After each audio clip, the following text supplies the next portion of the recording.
18 জানুয়ারি 2026 থেকে 54 ঘন্টা দুটি রাশির জন্য অত্যন্ত গুরুত্বপূর্ণ হতে চলেছে। নমস্কার, আমি জ্যোতিষী এডি শাস্ত্রী মডার্ন সায়েন্টিফিক অ্যাস্ট্রোলজিতে আপনাদের স্বাগত জানাই। 18 জানুয়ারি 2026 ঠিক বিকেল 4:42 তৈরি হবে মকর রাশিতে পঞ্চগ্রহী যোগ। আর এই পঞ্চগ্রহী যোগের প্রভাবে দুটি মাত্র রাশির হাতে আসবে প্রচুর পরিমাণ অর্থ। কোন সেই সৌভাগ্যশালী দুটি রাশি জানতে ভিডিওটি প্রথম থেকে শেষ পর্যন্ত মনোযোগের সাথে দেখবেন এবং ভিডিওটি চন্দ্র রাশি অনুযায়ী দেখবেন।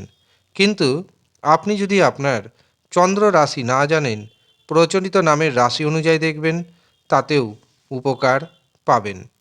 18 জানুয়ারি 2025 ঠিক বিকেল 4:42 চন্দ্র প্রবেশ করবে মকর রাশিতে।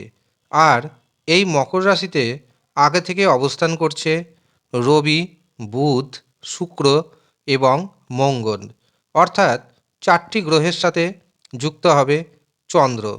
এবং এই চন্দ্র যুক্ত হওয়ার পর মকর রাশিতে পঞ্চগ্রহী রাজযোগ যেমন তৈরি করবে, এর পাশাপাশি বেশ কিছু যোগ তৈরি হবে। রবি ও বুধের বুধাদিত্য রাজযোগ, বুধ এবং শুক্রের তৈরি হবে লক্ষ্মীনারায়ণ রাজযোগ, চন্দ্র এবং শুক্র তৈরি করবে কণানিধি রাজযোগ। এছাড়াও একই রাশিতে থাকছে রবি এবং চন্দ্র, যার প্রভাব পড়বে দুটি রাশির উপর। প্রথম যে সৌভাগ্যশালী রাশির নাম পাচ্ছি সেটি হলো বৃষ রাশি। বৃষ রাশির জাতক এবং জাতিকাদের ভাগ্যভাবে তৈরি হচ্ছে এই পঞ্চগ্রহী যোগ, যার কারণে বৃষ রাশির জাতক এবং জাতিকারা পুরোপুরি ভাগ্যের সমর্থন পাবেন। যদিও দু একটি ক্ষেত্রে সতর্ক থাকতে হবে। পিতার শরীর স্বাস্থ্যকে নিয়ে সতর্ক থাকতে হবে এবং অযথা কারো সাথে কোনো ঝুট ঝামেলায় পড়া যাবে না। এই দিন ভাগ্যের সাহায্যে আপনার হাতে অর্থ আসবে।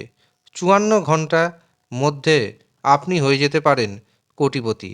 শেয়ার বাজার থেকে, ফাটকা থেকে টিকিট ক্রয়ের মাধ্যমে আপনার হাতে প্রচুর পরিমাণ অর্থ আসতে চলেছে।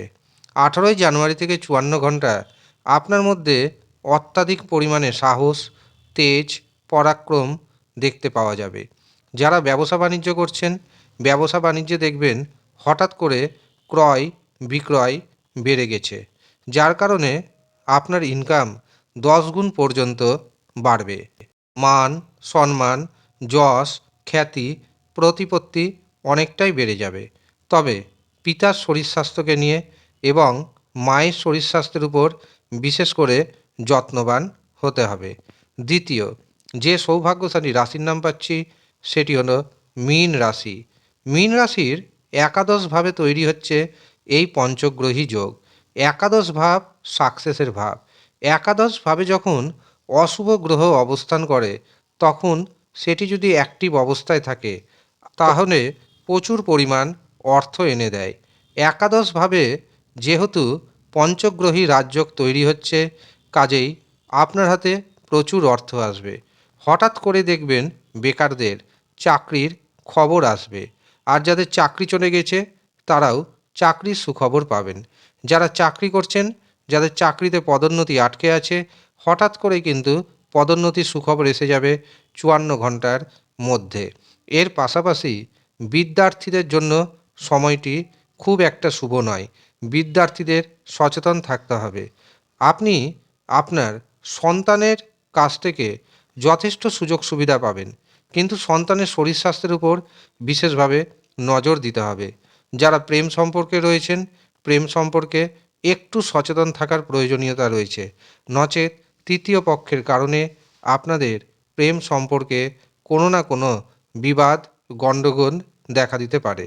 দাম্পত্য জীবনেও একটু মতান্তর দেখতে পাচ্ছি, কাজেই এই দিকেও আপনাকে সচেতন থাকতে হবে। যারা ব্যবসা বাণিজ্য করছেন, ব্যবসা বাণিজ্যে আপনার ইনকাম 5 গুণ থেকে 6 গুণ পর্যন্ত হওয়ার যোগ দেখতে পাচ্ছি। এর পাশাপাশি শেয়ার বাজারে যারা ইনভেস্ট করছেন, ফাটকাতে যারা ইনভেস্ট করছেন, যারা টিকিট কাটছেন, তাদের হাতেও এসে যেতে পারে বড় পরিমাণ অর্থ। দু হাত ভরে অর্থ আসতে চলেছে মীন রাশির হাতে। কাজেই 18ই জানুয়ারি থেকে 54 ঘন্টা অত্যন্ত গুরুত্বপূর্ণ এই দুটি রাশির জন্য। ইউনিভার্স এই দুটি রাশিকে সুযোগ দিচ্ছে। অবশ্যই সুযোগ কাজে লাগানোর চেষ্টা করুন। সুযোগ আসবে, সচেতনভাবে আপনাকে সুযোগকে গ্রহণ করতে হবে। কিন্তু আপনি যদি এই দুই রাশির মধ্যে পড়ে যাওয়া সত্ত্বেও দেখেন আপনার সাথে কোনো রকম শুভ ঘটনা ঘটছে না, শুধুমাত্র বারে বারে রাশির নাম ম্যাচ করছে, তেমন কিন্তু শুভ ঘটনা আপনার সাথে ঘটছে না, তখন জানবেন আপনার জন্মছকে অথবা আপনার হস্তরেখায় বড় ধরনের কোনো দোষ রয়েছে, যার জন্য এমন ঘটনা আপনার সাথে ঘটছে। তখন আপনাকে নিজের জন্মছক বিচার করাতে হবে অথবা নিজের হস্তরেখা বিচার করাতে হবে। যারা মনে করছেন নিজের জন্মছক বিচার করাবেন অথবা হস্তরেখা বিচার করাবেন, তারা নিচের দেওয়া হোয়াটসঅ্যাপ বুকিং নাম্বারে যোগাযোগ করে নিন। যদিও আপনাকে সামান্য অর্থ পারিশ্রমিক হিসাবে প্রদান করতে হবে। যারা ইচ্ছুক শুধুমাত্র তারাই যোগাযোগ করবেন। ধন্যবাদ।